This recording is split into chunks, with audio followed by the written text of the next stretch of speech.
This is the Sixth Man Show, an Orlando Magic podcast, with your hosts Luke Sylvia and Jonathan Osborne, covering all things Magic basketball. By fans, for fans. Go Magic.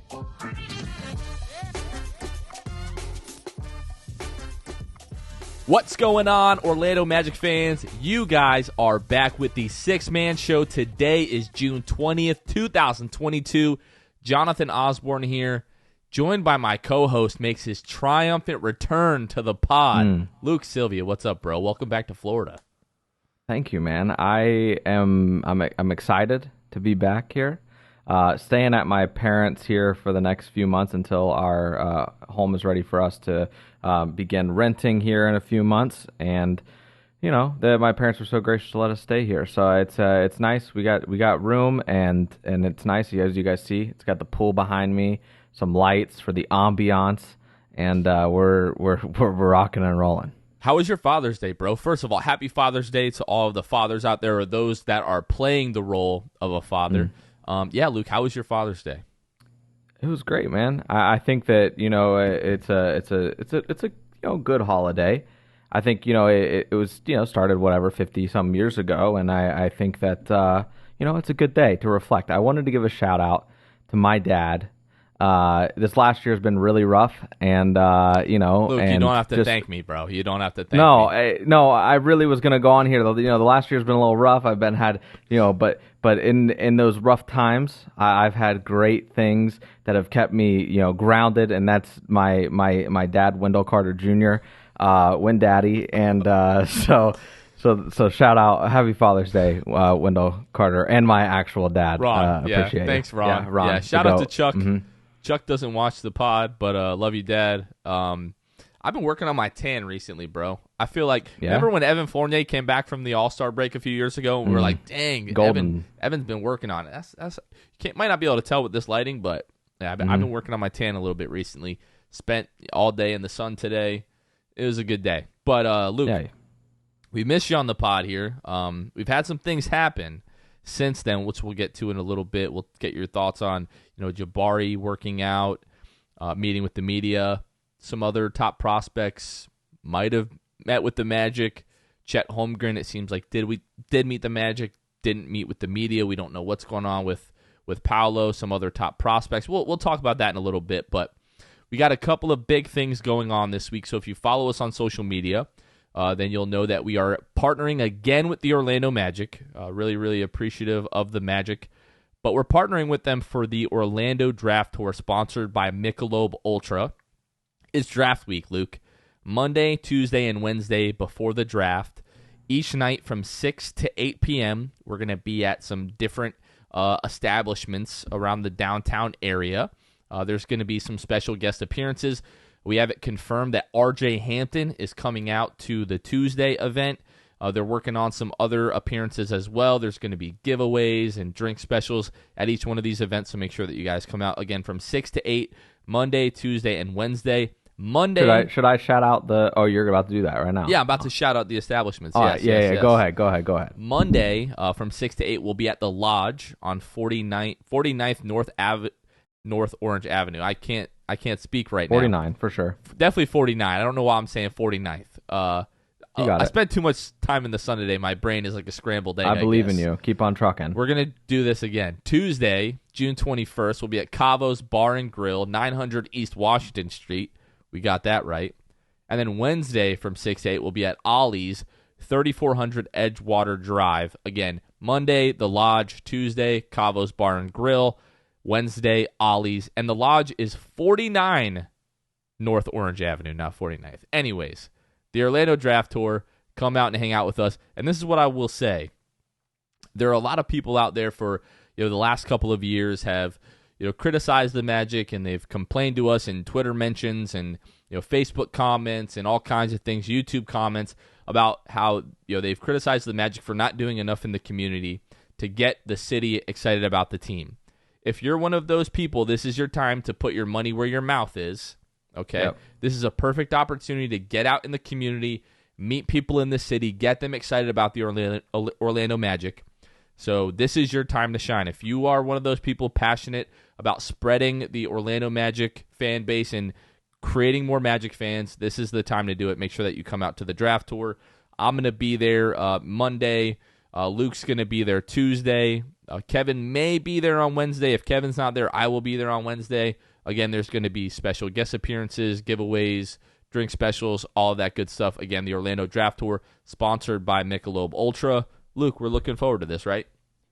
Yeah, man. I mean, this is something that, we obviously got to do the lottery watch party and partner with the Magic, which was a dream come true. And now it just feels, I don't want to say normal, because it's definitely not normal. No, we're absolutely grateful for it, but it is getting, it's awesome that we're getting just repetitive opportunities with the organization.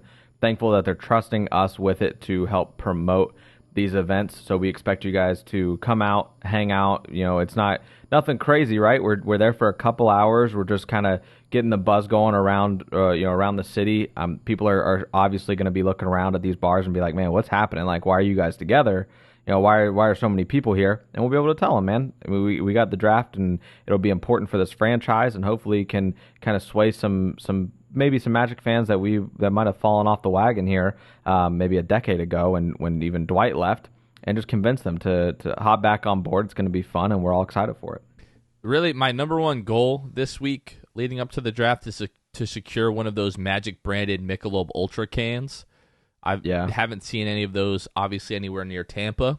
So, if you're in the area, just bring me one of those. I'd really appreciate it one of these nights. Luke, I'm the kind of guy, before I go out to eat somewhere, I always check the menu and try to plan ahead what I'm going to eat. I must say, I'm jealous that you're doing the Tuesday, because Cavo's Bar and Grill, the menu looks incredible. Really? The lodge doesn't look bad. Ollie's doesn't look bad. Don't get me wrong, but Cavo's, to me, that menu looks legitimate. Is it just like bar food, or what is it? Well, Cavo's is like a bar and grill, so the menu is a bit expanded. The lodge is just mostly like bar food, like apps and stuff like that. I think Ollie's is a little bit more than the lodge, but still kind of seems mostly like bar food. Cavo's they got quite the spread there, so I'm excited for you. You're gonna have to let me know how the food is there. I'm going to the event with the confirmed player. I'm going there with the confirmed expanded menu. I think I picked a good one. Yeah, you got it going on. But that's Monday, Tuesday, and Wednesday. Coming up on Thursday, the day of the actual draft, we're going to be at Harry Buffalo from 5 o'clock to 6:30, just hanging out, catching the breeze, shooting the stuff. And then at 6:30, walking over to Amway Center for the official Orlando Magic draft party. We're all going to sit in section 106 and watch the draft unfold. And then after that, we're going to go record a pod, because that's what we do. So maybe there'll be some trades while we're recording that episode. Pretty excited for that. But again, Thursday, June 23rd, the day of the draft at Harry Buffalo from 5 o'clock to 6:30. Then walking over to Amway Center, sitting in section 106 to watch the draft. Be sure to download the Orlando Magic app and secure your free draft party tickets so that you can get in the building and you can sit with us. Again, if you guys don't have those tickets, we will leave you outside. We will feel not an ounce of guilt or shame about that. Last thing, Luke, before we get into the spicy conversation here, we're going to go ahead and shout out our patrons. If you guys have not heard, and I don't know how you have not heard if you listen to the show, but we have a Patreon now. You can find us at patreon.com/the6man show. Select from 3 incredible tiers with awesome benefits. For those of you that are looking to get in on the stickers, we basically have just about everyone's address at this point. We're getting ready to order those, so over the next couple of weeks, we'll be sending those out. But we appreciate you all. We have a brand new patron this week by the name of Drum, like the instrument, the percussion instrument, Drum. So appreciate you, Drum, for your support. And if you want a shout-out like that, we shout out our brand new patrons, special shout-out every single week, and then we go through and we shout out all of our patrons. We're going to do that right now. Shout out Court Cousins, Drew Gooden, Armin, Keith Garcia, Zico, Carson Tulo, Nathan Lynn Ellis, Jonathan Borges, Normal, Magic Player History, Julio, Bailey, Matt Lyman, Eric Segovia, Gabe Gaines, Wiffle, Michael Martin, Jamel Miller, Michael Salapong, Franz Godeth for Show, Ryan Singh, Blake Bickerstaff, The Distract, your boy Dave J, Eric Randall, Pierre A, Wally Akbar, Eli, Migzors, Nostalgia and M&M's, Dylan Holden, Mr. Mikey, Joe Thomas, Stephen Walker, Lil Penny, O Magic 11, Eduardo Sanchez, BRBS Creative, Dan the Man, George Hoppy, and Drum. Thank you guys so much. Luke, again, it's been about a week, a little bit more than a week since you've been on the show. Jabari Smith Jr. worked out for the Magic going back to the 9th, that Thursday. We haven't gotten your thoughts on it. That workout was reportedly close to 2 hours, which I guess is sort of atypical. But then he met with the media afterward. What were your thoughts on what you've heard about the workout and your thoughts on Jabari's interview with the Orlando media? Well, first I'll say you've heard the debate. We've seen it everywhere, right? I mean, Jabari, I know you and Kev kind of broke it down a little bit, but you look at a guy who worked out for that long and you're like, the average is about an hour and a half, hour 15, whatever they're saying. And is this something, like, is this anything, right? And what I'll say is I don't know that it is. I'm not going to act like I know what that means. I don't think anybody else should really act like they know what that means. I think the people that are for Jabari, pro Jabari, and Jabari only might take this as, oh, man, that's awesome. That means they love what they saw, and so they just kept working them out. Or you've got the people who are anti-Jabari, and they say, man, they just didn't see enough. They just kept working them out. And it's like, I can make an argument for why both of those are probably, could be incorrect. So I'm just going to go with, I know nothing. Cool. That's a piece of information that, like, we can look back on it. I think it'll be kind of hindsight is 2020. Jabari is the pick. We can look back on it and be like, they just had a great time with him. Maybe they're making small talk. Jamal Mosley was having a fun time, helping him out. That was a big thing, Jonathan, that I got from the presser was he was talking about Jamal, just basically saying, Jamal was great. Jamal was helping coach me through the process and all of those things. That just kind of speaks to Jamal, who he is as a coach, as a man, just being able to kind of lean into these young guys and just continue to already develop rapport with him. And who knows, maybe he was more engaging than he might have been with the other prospects because he knows that's who they're looking at primarily. I have no idea, man. There's so many ways, and I think that's what I'm most excited about. Is to, when the draft pick is made, that we just get that hindsight being 2020 moment where we can just kind of break down every report that we got, throw it into an episode and say, we now know what this meant. We didn't know in the moment, but now we can see what all of that meant for the Magic and for that prospect that we draft on draft night. Yeah. Kevin and I kind of talked about this and that, he brought up the fact that we're getting into like silly season because people are almost getting bored at this point because it's been a month plus, not really any real news, no confirmation one way or the other from really any team. So people are just kind of purely speculating, and every little bit of news you want to break it down like super granular and say, oh, it means this or it means that, when most likely it probably doesn't mean anything and we have no idea. Yeah. So I was super impressed again by Jabari's just poise and growing up with an NBA father, he's been groomed to know how to talk to the media, and especially once the ball was in his hands and he's grown up and he's improving, his dad's like, all right, you're starting to get some attention. This is what you're going to go through. This is how you talk to the media and everything like that. So he's been coached up on this for a long time. So to me, it was no surprise that he was really articulate and poised, saying all the right things, poise, all that good stuff to the media. But I'm right there with you. Just this last thing, I'm right there with you. I cannot wait for the pick to be made so that we can just put all the speculation behind us. Like, that's really what I'm getting the most anxious about, is just the unknown.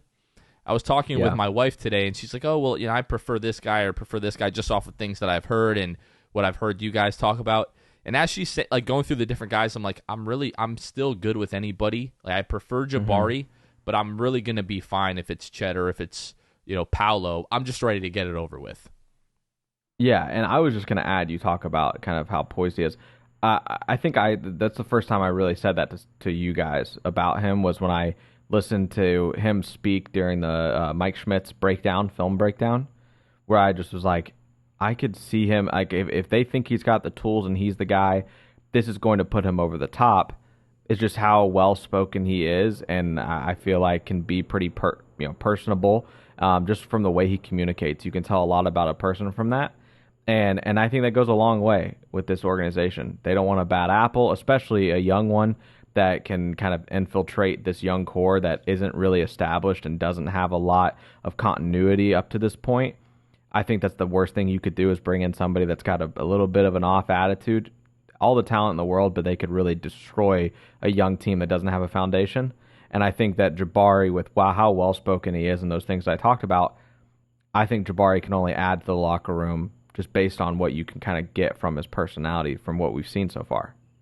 Yeah, I agree. I think personality-wise, he'd be a really good fit here. There's been some conversation around whether or not he gives off of like the star vibe or like the alpha vibe. And that Philip Rossman Reich talked about this a little bit on his pod, that might be something that you have to kind of coax out of him, and that concerns me a little bit, I think, just because I feel like if he's said multiple times that he feels like he's the best player in this draft, and I feel like you can feel that way, but not exude this like alpha, like I'm the guy, like I'm the man kind of thing. It's not Chet attitude. It's not Chet. It's not Paolo. You know what I mean? Like Chet's thing, who's the best player in the NBA? Me 2 months from now. Like, if you're memeing, that's awesome. If you really think that, I don't want you to say that if you think that. To me, it just sounded corny when he said that. But all of these, each of these guys feels like they're the best guy in the draft. I'm sure Jaden Ivey feels the same way to a certain extent. You want that. You want these guys to feel like that they're the best player on the floor. We talk about this a lot. These professional athletes, you have to have almost this like irrational confidence and a little bit of an ego to get to the level and perform the way that these guys need to. But the thing that stood out to me about Jabari was him saying that my number one goal in life is to win an NBA championship. Right. Like, it wasn't, I want to be, an all-star. I want to be the best player in the league. I want to be the greatest of all time. I want to win an NBA championship.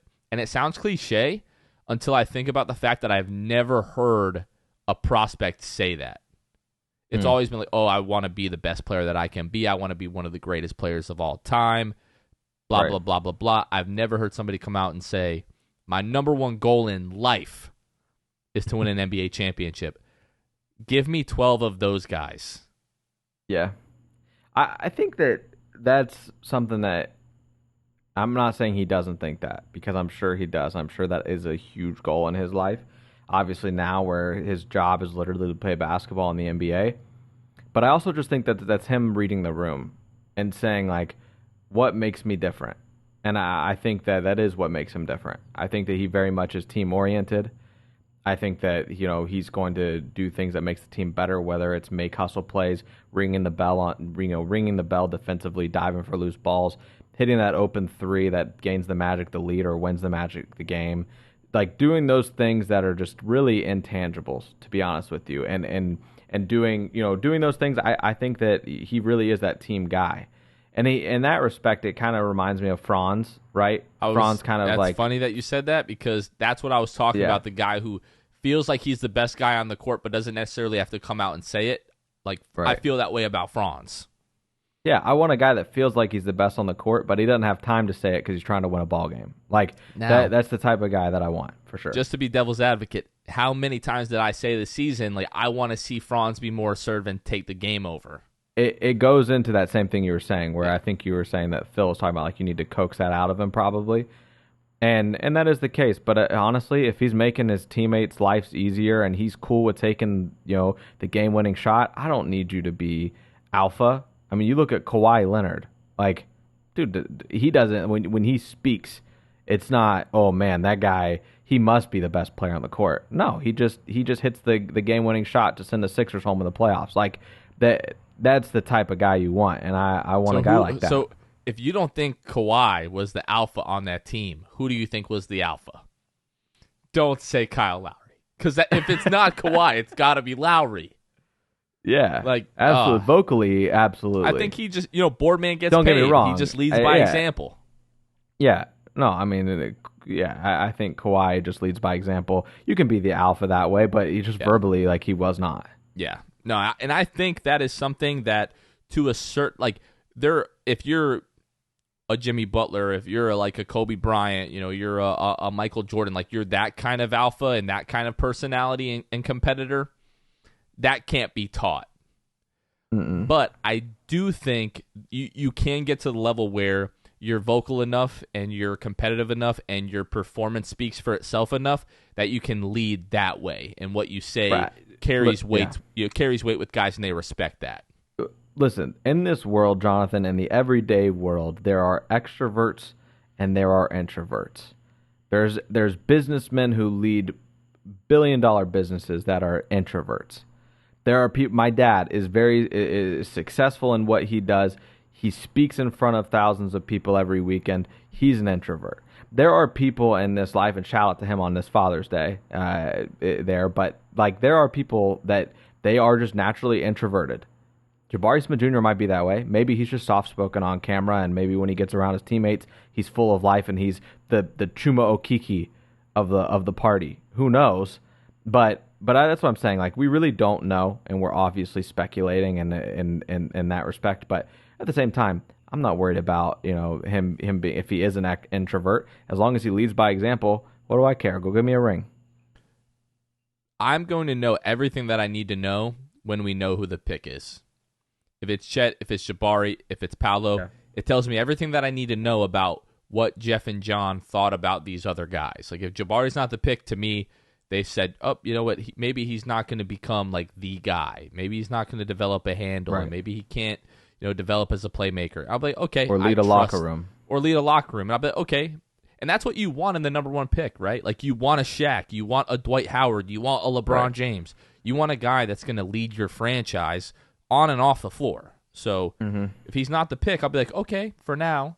And then all of a sudden, when he's dropping like 45 in a Game 7 in the NBA Finals to win a championship, and be like, y'all missed on that one. But all right, let's keep it rolling, But we might say that about any one of these guys. And that's kind of where I want to take the conversation. So we know that Chet met with the Magic. I think it was Wednesday and Thursday. He was in Orlando Wednesday, met with some radio folks. Usually the way that these types of things go, the player will come in the first day, they'll meet with the team, just kind of briefly, maybe go out to dinner to talk more, and then the next day, they'll tour the facility and they'll get into some kind of workout stuff. And usually that's if the team wants it, if the player wants it, the player's representative wants it, that's when they would meet with the team. Or the media of that city, like Jabari did. We've heard word that was supposed to take place on Friday and that it did not happen. We've heard that from Philip Rossman-Reich. He announced that on his podcast a couple of days ago. And then, there are rumors that the Magic were supposed to meet with another, top prospect, and they were going to be available to the media. That never came to fruition without, naming names here. But yeah. At this point, it seems like it's too late for the Magic really to meet with anyone else. You guys are listening to this. It's the Monday before the draft. All of their work is done at this point in terms of meeting with prospects. Now they're just going to talk internally over the course of the next few days and hammer down and decide who the pick is going to be. Luke, at this point, we feel like the team has done their due diligence. They've checked all the boxes they need to check in this project or this process here. Why can't I frickin' speak today? My goodness, I think I spent too much time out in the sun. I'm a little dehydrated, maybe. But I'm just at the point now where I'm just relax. We're gonna let the next few days unfold the way that they're going to. We're gonna let the draft unfold the way that it's going to. And then we can start talking about how this player fits with the team. We can start talking about Summer League, how they're going to impact the team going into the regular season, all of that kind of good stuff. I have something to add here, Jonathan, real quick. I'm looking at something. And as people know, I put some stock into Vegas. I listen to what they do.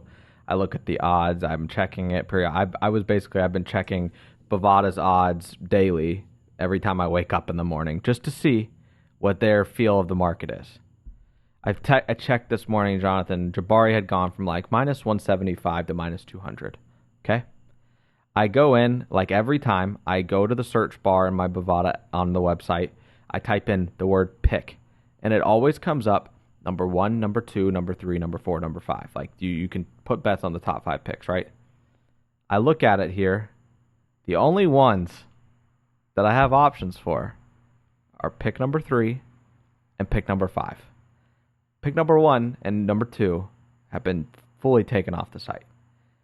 Now, a lot of people know when bets go away, it's because there's a drastic thing that's happened. They're changing odds, and they don't want anybody to get money in on anything because they've heard something or they know something, or it just means they've shut it down because it's too obvious. Like, people are going to start hearing.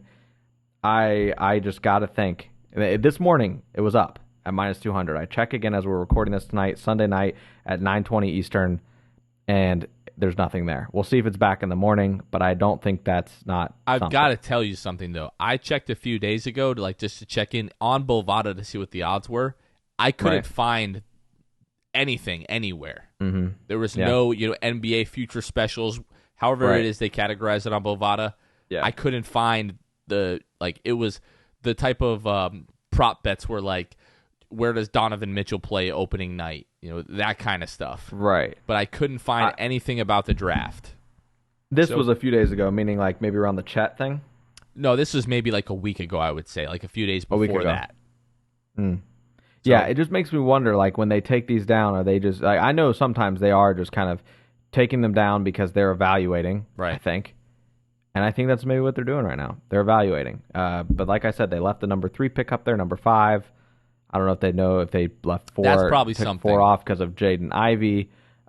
They just think it's a lock. I don't know. We'll see. I'll check back tomorrow morning as you guys are listening to this. It might be back up. You can go to bovada.lv and look it up, but we'll see. Which is interesting because I've read that the Kings are really not interested in Jaden Ivey just because of De'Aaron Fox, Davion Mitchell. Mm-hmm. So if he's the pick at 4, or maybe they know that Sacramento is trading that pick, right? Somebody else and wants they don't want some Jaden Ivey. They just action. don't want it out there. Yep. Yeah, to me, it's it's interesting that again, we can talk about this. The top 3 guys. What we know for sure is that Jabari had media availability, worked out with the Magic. We know that Chet met and worked out with the Magic, did not have media availability. Paolo Banchero, we don't know what happened if he met with the Magic at all. If there was no media availability. Mm-hmm. So I just feel like this front office has something up their sleeve. Like I've felt like this the last few days that Paolo is just going to be the pick out of nowhere because the last couple of weeks everyone has written him off as the number 1 pick. And this front office just always seems to do the opposite of what we think they're going to do. And like the obvious is right now, it's like, it's going to be Jabari Smith because we've heard about it for weeks. He's the only guy that we know that for sure worked out with the team and had the media availability. Chet met with the team but didn't meet with the media. Paolo, we don't even know if he was in town. Like I searched Paolo's name on Twitter for like 20 minutes earlier today to see if there was ever somebody saw him in Chipotle and took a picture with him. There was none of that. People were taking pictures with Chet Holmgren in the parking lot. They're taking pictures of him walking, wearing Orlando Magic shorts, by the way, or at least they appeared to be Orlando Magic shorts. So that would make you think that he did work out with the team, which is what Philip Rossman-Reich has reported, that he did work out with the team. Doesn't know in what capacity, but that he did not meet with the media, quite obviously. And we haven't heard about the workouts because, again, Jabari was like 2 hours, and we were talking, whoa, he worked out for 2 hours. If Chet comes in and works out for 45 minutes or Paolo works out for 3 hours, then that's got to mean something. But now we don't really have anything to go off of at all. We have nothing. I think that's exactly what the team wants. I think that's exactly what Jeff and John want. They want everyone to have no idea what the heck is happening, no clues, nothing that you can read into, and they're just going to surprise the heck out of us on draft night. I legitimately, I don't have a clue.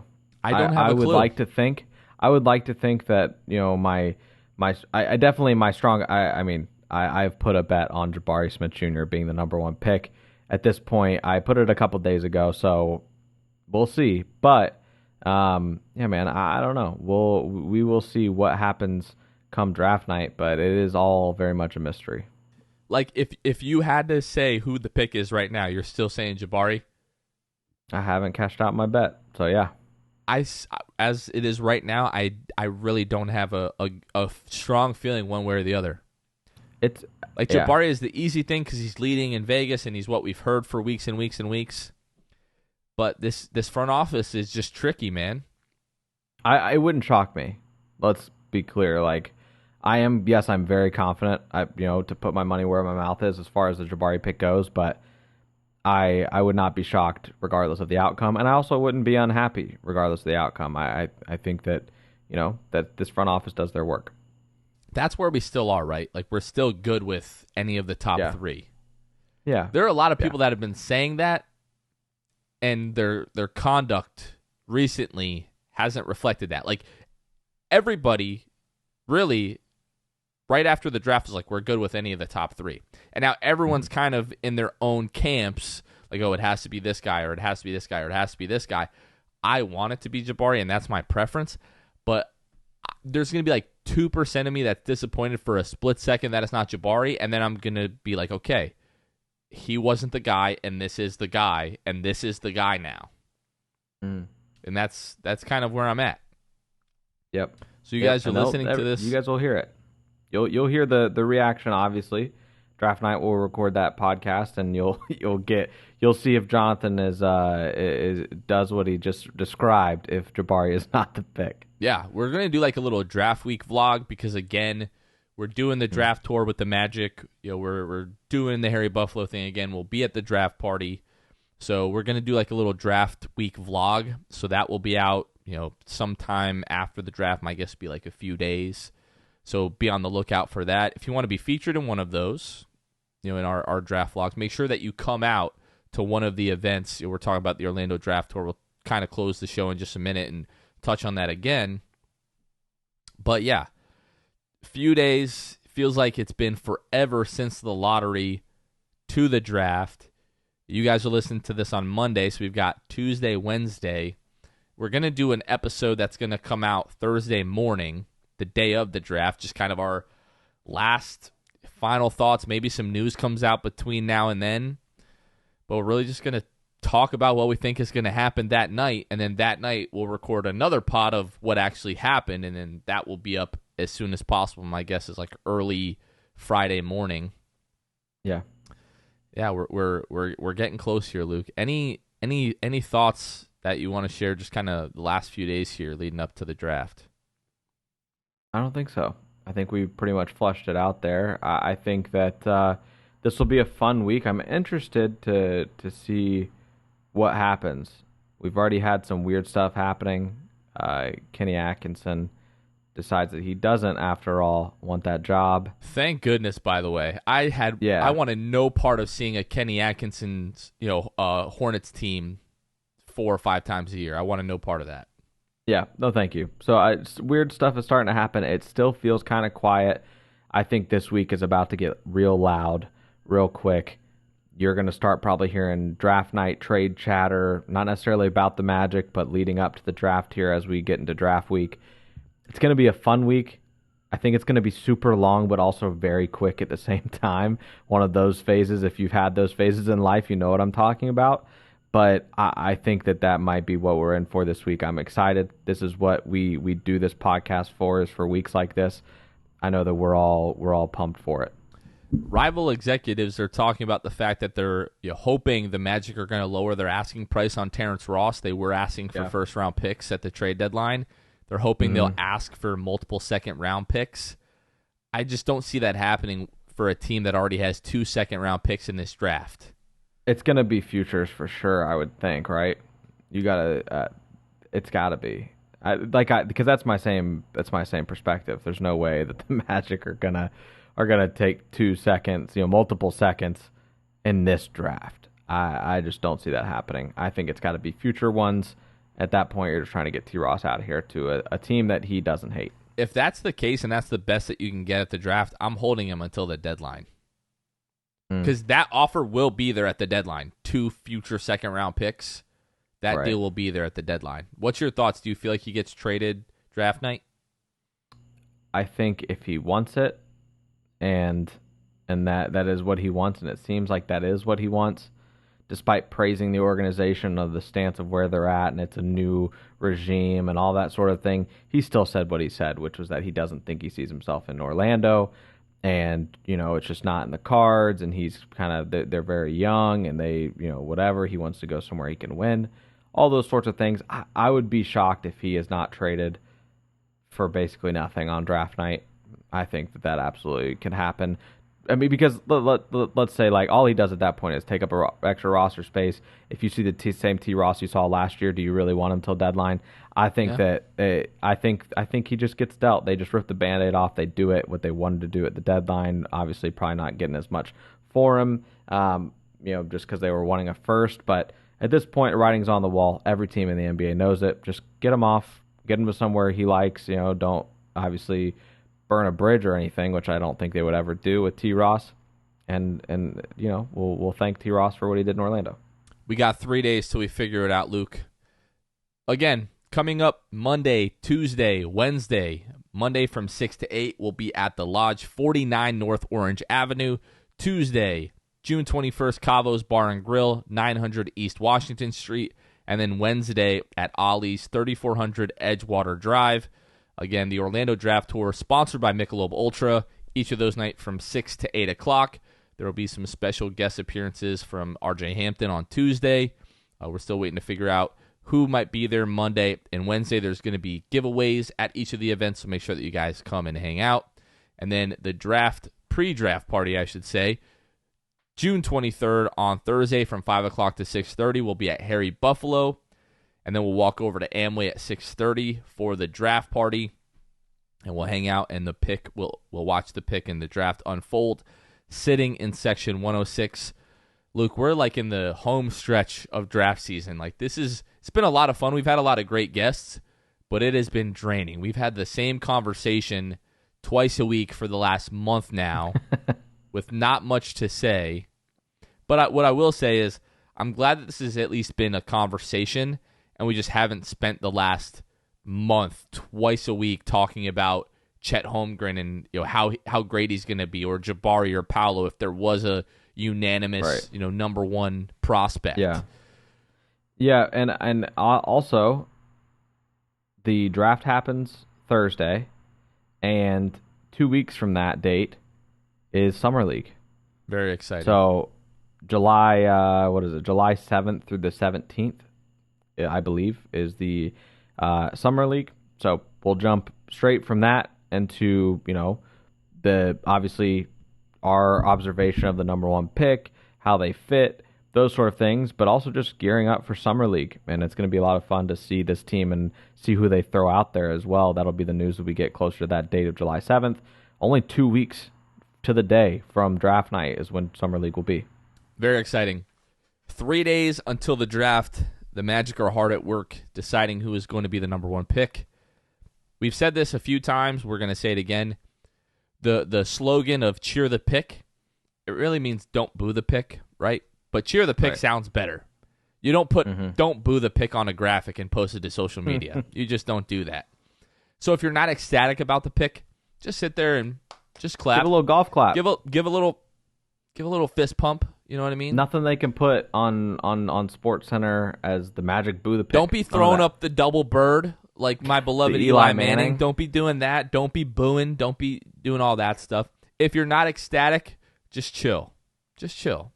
If you're happy with the pick, rip your shirt off. I don't care. Let's do it. So, all right, 3 days. We're excited. Home stretch.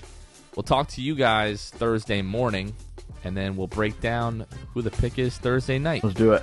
For Luke Sylvia, this has been Jonathan Osborne. You guys are listening to the Six Man Show. We will catch you guys next time. See ya. Thanks for listening to the Six Man Show. Be sure to subscribe on iTunes, Spotify, Google Play, and Stitcher to get new episodes downloaded directly to your phone. Please take a minute to give us a 5-star rating and a review. It would really help us out a lot. Follow us on Twitter and Instagram at Six Man Show, and like us on Facebook. We'll catch you guys next time. Go Magic.